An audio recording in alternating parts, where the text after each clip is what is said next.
New photos of Anthony Joshua's wrecked car show how he came within inches of death after a crash in Nigeria. The heavyweight British boxing champion was travelling in a Lexus Jeep when it smashed into a stationary truck shortly after 11 a.m. 2 of the 5 people involved in the crash tragically lost their lives, but Joshua survived with just minor injuries and was taken to a local hospital. A friend of the star said that he's okay, but badly shaken up.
For more on this, I'm joined by sports journalist Chris Scudder. Chris, great to have you on the show. So, terrible news coming out of Nigeria today. What more do we know about Anthony Joshua's injuries following this car crash? Well, all we know at the moment, the police have said that he is, quote, fine. Minor injuries. I've seen the pictures, as I'm sure you have. What we believe happened was a Lexus Jeep was traveling from the capital Lagos to a town called Sagamu, which is where Joshua has relatives. Of course, he fought 10 days ago in Miami, and he was heading home to Nigeria, where he was brought up. Well, he went to boarding school anyway for the new year. We believe there were 5 people in the car, and the police at the moment are saying they believe an overtaking maneuver was made by British boxing superstar Anthony Joshua has been injured in a serious car crash in Nigeria that tragically claimed the lives of 2 people. The former heavyweight world champion was a passenger in a Jeep involved in a collision with a stationary truck near a petrol station on a busy Lagos highway. It is thought Joshua was seated behind the driver at the time of the crash. Emergency services rushed to the scene as crowds gathered, and Joshua was taken to hospital with what police have described as minor injuries. Ogun State Police confirmed that 2 other occupants of the vehicle died at the scene, while Joshua and 1 other person were hospitalized. Dramatic footage shared online shows a visibly shaken Joshua being helped from the mangled wreckage by a passerby, surrounded by shattered glass. Witnesses say the boxer was travelling in a 2-vehicle convoy with a security detail following behind.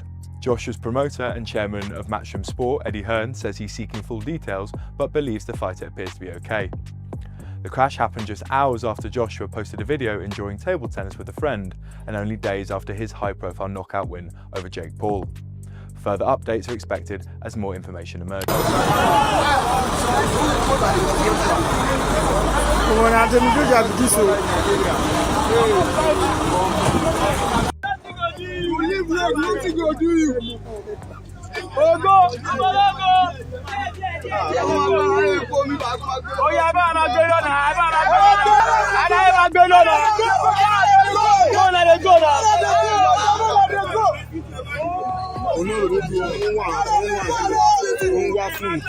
Bros, what do they find?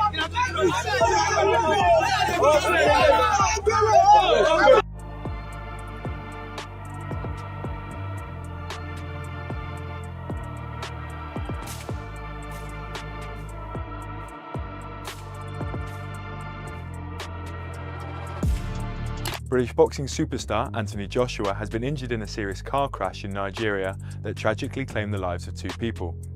The former heavyweight world champion was a passenger in a Jeep involved in a collision with a stationary truck near a petrol station on a busy Lagos highway.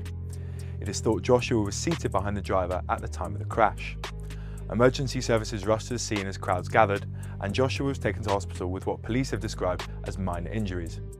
Ogun State Police confirmed that 2 other occupants of the vehicle died at the scene, while Joshua and 1 other person were hospitalized. Dramatic footage shared online shows a visibly shaken Joshua being helped from the mangled wreckage by a passerby, surrounded by shattered glass. Witnesses say the boxer was travelling in a 2-vehicle convoy with a security detail following behind. Joshua's promoter and chairman of Matchroom Sport, Eddie Hearn, says he's seeking full details but believes the fighter appears to be okay. The crash happened just hours after Joshua posted a video enjoying table tennis with a friend, and only days after his high-profile knockout win over Jake Paul. Further updates are expected as more information emerges. Just days after silencing the noise with a statement win over Jake Paul, Anthony Joshua is back in the headlines, but for a reason no one saw coming. An intense car accident has sent shockwaves through the fight world, flipping the story from celebration to concern overnight. One moment he's on top of boxing's biggest crossover win, the next everything feels uncertain. Here's what we know, and why this changes the conversation around AJ moving forward. Oh my god, bruv. No fucking way, cuz. Oh my god. Anthony Joshua reportedly involved in a ghastly car accident and 2 people dead. Fuck. Holy fuck.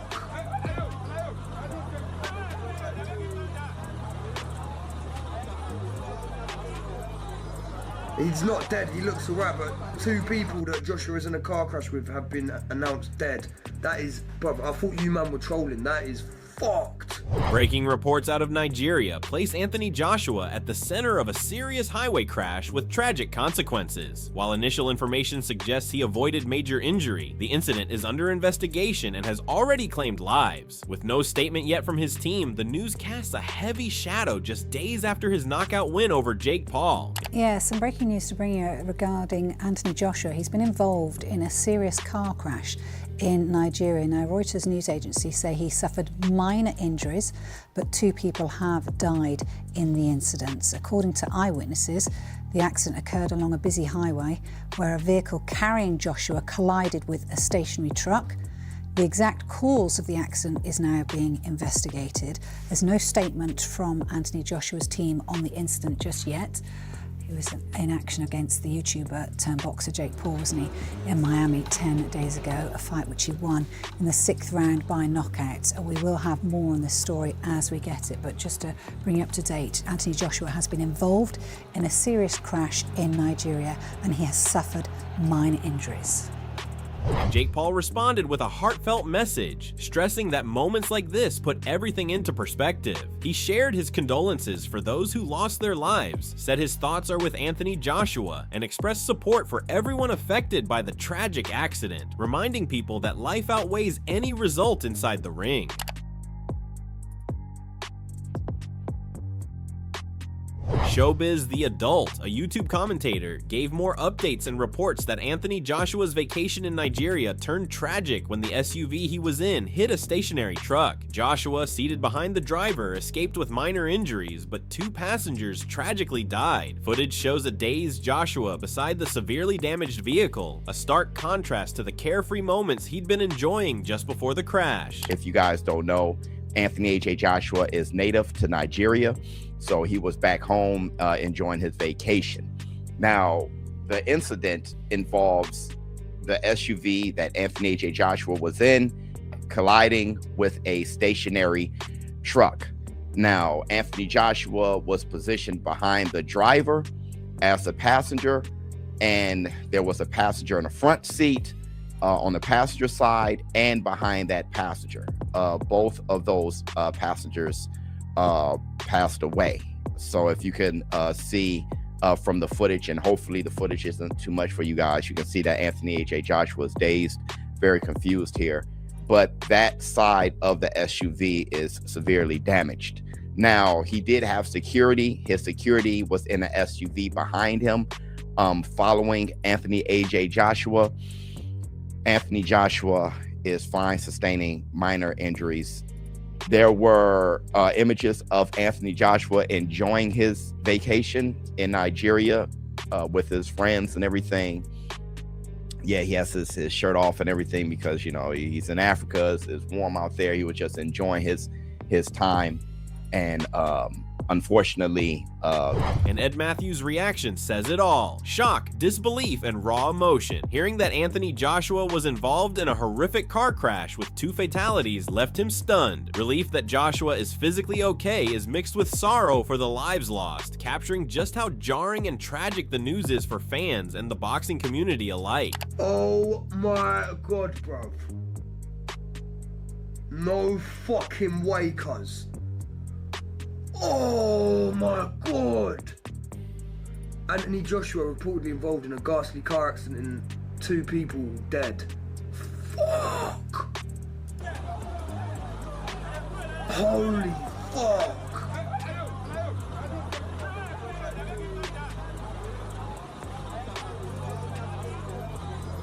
He's not dead, he looks alright, but 2 people that Joshua is in a car crash with have been announced dead. That is, bruv, I thought you man were trolling. That is fucked. Then Liam Gough weighed in on the crash, noting just how serious it looked despite reports of minor injuries. He pointed out that while Anthony Joshua is reportedly okay, the images of him exiting the wrecked vehicle showed clear signs of pain. Gough compared it to Errol Spence's past crash, emphasizing that what's labeled minor can still be extremely traumatic and visually severe, underlining the shocking nature of the incident. Much to add there, said he was scheduled to return to the ring in February or March with a summer showdown with Tyson Fury, still part of the plan. I did see a few of the pictures that were circulating from it. AJ leaving the vehicle and what happened, it looked an awful wreck. Whatever happened, it obviously it was serious, but it looked, unbelievably serious. It's a very traumatic thing. It said minor injuries, but AJ looked, certainly in the pictures you can see of him leaving, to be in quite severe pain. So when they say minor injuries, excuse me, I remember when Errol Spence had his crash, and I use the word crash, not accident, with regard to Errol Spence's, because the word accident implies there's no one to blame. Because accidents do happen, we all know that. With Errol Spence, he was intoxicated behind the wheel, and the crash was 100% on him. Now, when that happened with him, and a very, very violent crash, if you've ever seen it, he was thrown from the wreckage, he was thrown from the car. There was reports coming out that the injuries were, I don't remember if they were saying minor, but they weren't I don't want to say they were reporting down on the injuries, not necessarily, but they made it out as though it was nothing to worry about, essentially. But when you saw his mugshot, you were like, that looks quite serious to me. He reflected on the potential long-term impact of the crash, both physically and mentally. He noted that unlike Errol Spence, who was alone in his accident, Joshua was with two friends who tragically died, making the situation far more traumatic. Goff emphasized that while AJ may be physically okay, the emotional and psychological toll could be significant, especially coming so soon after his comeback fight against Jake Paul. He stressed that the full severity of the injuries and their effects will only become clear over time. I think subsequently he's never been the same. His body, neurologically, everything was never the same. And I worry, is that going to be something for Anthony Joshua? With Spence, I believe it was just him. I do believe it was only him who was involved. With this, you're talking about two of Anthony Joshua's companions, his friends. I've never been in that situation, so I can't say what it must have been like, but I can imagine, and thank God I haven't, I can imagine it would have been traumatic. So I really hope AJ's okay. Not just physically, I hope he's okay physically, but I certainly hope he's okay mentally. Honestly, how things can change, huh? It is very similar, obviously. In terms of the crash, is very different. I mean, it's an accident. They're reporting that, it was an accident. With Spence, it was only about a week or so after he unified with Sean Porter, and this happens only a week or so after AJ has that comeback fight against Jake Paul. We're gonna have to wait a while. This happened while the experts are still awed over Joshua's decisive win over Jake, and Daniel Cormier broke it down precisely, praising Jake's boldness, especially after earning $100 million for the fight. He also shared admiration for Logan Paul's athleticism and promo skills, but questioned the safety measures given Jake's size disadvantage against Joshua. In the end, Cormier highlighted how Joshua's skill and movement controlled the fight, leaving Jake's strategy of running ineffective. I thought Jake Paul's a brave guy. Then I found out he made $100 million. I was thinking, well, anybody would fight for $100 million, but bro, I literally ran into Logan Paul in New York City, and I said to him, it was weird too, because I was going into a studio to interview Kamaru Usman for one of my shows, and Logan Paul was at the coffee shop. He's like, JC, I was like, what's up, Logan? Because he does a tremendous job at WWE. Yeah, Logan Paul does. I don't watch WWE, but I know that. Dude, you're huge. He might literally be the best professional wrestler in the world. Really? He's such an athlete, bro. Yeah. He's unbelievable. But I'm just stroking him right now. I swear to God, bro, it's unbelievable how good the kid is. Okay. From the moment he started doing it, he was really good. He can cut a promo, huh? Like, he got what kids say. He's got a promo, but he's also good in the ring. Okay. He's really athletic. I said to him, I go, what type of safeguards do you have in place to make sure he doesn't get his head knocked off against Anthony Joshua? He's gonna fight Gervonta Davis, who weighed in at 137 2 fights ago. So now you're gonna go fight Anthony Joshua, who weighs all of 250? He said, all right. He said he's gonna just fight him. I go, man, he's very bold. And then what happened was he ran a lot. Yeah. Here's the thing. Everybody goes, even Eddie Hearn goes, he did better than Francis. And I'm like, well, Francis didn't move around much. Francis thought he could actually fight him because of what he did to Tyson Fury, right? Couldn't. Tyson Fury might have overlooked him a little bit. And I think that's what happened, like he got caught with the right hand. Even after the brutal blow that left Jake Paul with a double break in his lower jaw, the atmosphere didn't crumble. At the after party, Logan Paul praised Jake's toughness, highlighting the fight's standout moments and his resilience despite the injury. He noted the 6-week recovery timeline and even joked about jumping straight into a fight with Canelo, showing that for the Paul brothers, the focus quickly shifts back to the next challenge. That's insane, bro. That was such a fucking victory, bro. I know, like, not technically, but that was such a fucking victory, Jake. You show everyone how tough you are. Anyone who doubted you, bro, go f yourself. At least I wobbled him. You wobbled him. You wobbled him. You got some good highlights. Yeah, you got good highlights. What's the recovery? It's about 6 weeks. That's nothing. Yeah, that's nothing. We good. Yeah. He's good. 6 weeks. Hey, did you say wow after he hit you in the jaw? There's a clip of you on the ground after he hit you. You say wow. Can someone start posting content? This guy's insane. He just doesn't stop, bro. All right, so we're here at the after party. I have to be honest, the vibes are way more chill than I thought. He's doing great. How are you feeling? Never been better. Yeah, he's absolutely crushing it. Bring out the vodka. Yeah, we're doing great in here. Light, a double break in his lower jaw. Oh, you can show. Here, look. Science. So science is right there and there. The way I see it, well, you'll be back in a couple weeks getting ready to fight Canelo. Canelo in 2 weeks. Yeah. So Canelo, get ready. We're coming for you in 2 weeks, brother. But Michael Bisping gave a blunt take on the fight, calling it largely forgettable. He noted that Anthony Joshua seemed tentative and a bit sloppy, perhaps rusty after 15 months out, or underestimating Jake Paul. Bisping broke down the decisive moments, a left hook that dropped Jake and ended the fight, while pointing out that much of the bout saw Jake simply running and trying to avoid damage, making the finish feel almost anticlimactic for a fighter of Joshua's caliber. But the fight itself wasn't anything to remember. It really wasn't, right? Anthony Joshua was a little sloppy. He was tentative. He took his time. He said he was trying to break him down, look for the shots. And maybe it's because he'd been out the ring for 15 months, okay? And last went up against Daniel Dubois. Or maybe it's because he felt like a bit of a bully going up against Jake Paul. But he didn't seem like he really had nasty intentions. So let's talk about the fight. I mean, he looks like bloody... There's a couple of shots that Jake's just gets dropped here. That's it.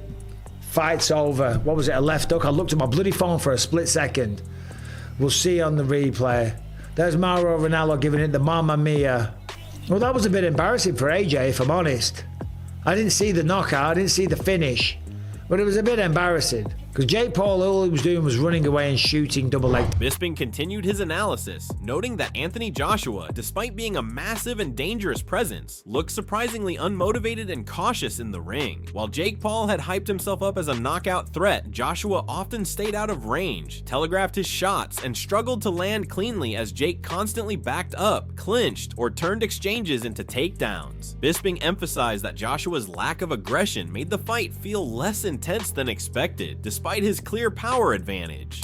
Listen, Anthony Joshua is a very big, dangerous, scary man, okay? So there's no judgment on Jake Paul dancing around the place. Yes, of course, leading up to the fight, he talked about knocking this guy out. And there was people online that claimed that Jake Paul was going to knock him out because Anthony Joshua was chinny, because Daniel Dubois smoked him and knocked him out cold, and he's big and he's old and he's past his prime and he's stuck in the mud and he's got skinny little legs, or he's a bodybuilder. Jake Paul's the real deal, man. Jake Paul's pushing himself to the limit. Jake Paul's that guy. I or him, or whatever it was that he said leading up to it, right? The ring bells! I'm coming in there and I'm coming on his ass! You know who I are! I are him! No, that wasn't the case at all. What we saw, in my humble opinion, because I'm a big Anthony Joshua fan. Of course, I've been a supporter for the longest time. A rather lackluster unmotivated Anthony Joshua that didn't look like he was being particularly nasty, right? A lot of the time he was out of range, and okay, it is hard to land a shot on someone that's backing up and moving away the whole time. And there was a lot of times where he had him in the corner and he could have thrown a shot. And sometimes he was telegraphing his shots. And anytime he did go in to throw a punch, as I said before, Jake Paul would shoot in and turn it into a wrestling match. And even when he wasn't shooting in. However, MMA Guru gave a fiery take on Jake Paul's performance against Anthony Joshua, calling it insane that Jake lasted 6 rounds while mixing in tricky tactics. He dismissed criticisms about Jake diving at Joshua's legs, insisting it's still a professional fight and not embarrassing. According to him, AJ should be ashamed of his lackluster showing, while Jake demonstrated resilience by taking heavy shots, swinging back, and rising from knockdowns, earning MMA Guru's genuine respect. That is actually insane. I know you guys are gay as fucking chat and you've never done any of this before, but to take AJ 6 rounds with any level of trickiness is actually insane to me. And I'm not just like, I don't care if he was diving at legs. This is a professional match. This isn't embarrassing. This is not embarrassing. AJ should be ashamed. AJ should be ashamed. That was a terrible performance from him. That's a real fight. I'm not retarded. You're that lame. He's got you that rent-free in his head. AJ can only beat a tired Jake Paul. That is insane to me. Diving at legs, boxing, okay. Grappling in MMA, not okay. Good takes, bro. It's Jake Paul versus Anthony Joshua. I don't care if he was flopping around on the ground. He took KO blows. It's Anthony Joshua versus Jake Paul. What are you talking about? He landed shots. He swung with him. He got back up from knockdowns. Are you insane? I respect that. I genuinely respect. Then Tim Welch weighed in on the respect factor surrounding Jake Paul, pointing out that online critics often fail to grasp what it takes to step in against someone like Anthony Joshua. Welch emphasized that anyone facing a 6'6" Olympic champion is battling serious demons, both mentally and physically. He argued that people would show respect if they were in the same room with Jake, highlighting the skill, courage, and preparation required for a fight at that level, something that often gets lost in internet commentary. Dude, the people that are just shitting on Jake Paul, I don't respect him. And I got in a fight with a guy, I requoted, I'm like, I guarantee if you're in the same room with him, you'd respect him. No, I fucking wouldn't. I'm like, well, you better, because he could you if he wanted to. Yeah. Sure. Bleep. I mean, not saying that's going to earn him respect, but it's like, dude, it's anybody anybody who can fucking, I can't even imagine talking shit to somebody who I know could beat the fuck out of me if I saw them in person. I can't imagine doing that. That's why I don't talk shit about Sean Strickland. Exactly. I think I have, but I try not. I always say I mean, yeah. But you're not stupid. Fuck me up. That's what I'm saying. These people on the internet that do that just drives me crazy. Jake Paul, the way he promoted that fight, how scared he had to be inside the demons he had to be battling to fight this 6'5", 6'6" fucking monster who's an Olympic champion. People who are Olympic champion, you don't understand how. Welch continued his breakdown, praising Jake Paul's game plan of using the massive 22-foot ring to stay faster and frustrate Anthony Joshua. He noted how Jake landed a few clean right hands to the jaw, hard shots, but ones that Joshua could absorb given his size. Tim pushed back against claims that Joshua was carried, emphasizing that executing this strategy against a 260-pound Olympic-level fighter still required skill, discipline, and courage. Was it easier? No.